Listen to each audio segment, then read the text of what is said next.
अस्सलाम वालेकुम नाज़रीन, एक और खूबसूरत सबक आमूज़ स्टोरी के साथ पेश खिदमत है। बात दिल को लगे तो चैनल को लाइक करना, शेयर करना और सब्सक्राइब करना ना भूलिएगा, शुक्रिया। एक पेंटर को एक कश्ती पर रंग करने का ठेका मिला। काम के दौरान उसे कश्ती में एक सुराख नज़र आया और उसने इस सुराख को भी मुरम्मत कर दिया। पेंटिंग मुकम्मल करके शाम को उसने कश्ती के मालिक से अपनी उजरत ली और घर चला गया। 2 दिन बाद कश्ती वाले ने उसे फिर बुलाया और एक खतीर रकम चेक दिया। पेंटर के इस्तफसार पर उसने बताया कि अगले दिन उसके बच्चे बगैर उसके इल्म में लाए कश्ती लेकर समंदर की तरफ निकल गए और फिर जब उसे ख्याल आया कि कश्ती में तो एक सुराख भी था तो वो परेशान हो गया। लेकिन शाम बच्चों को हंसते मुस्कुराते आता देखा तो खुशगवार हैरत में मुबतला हो गया।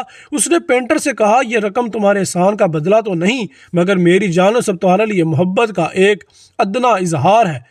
आपकी ज़िंदगी में भी बहुत से ऐसे छोटे छोटे काम आएंगे जो आपके काम नहीं, मगर वो काम भी करते जाइए।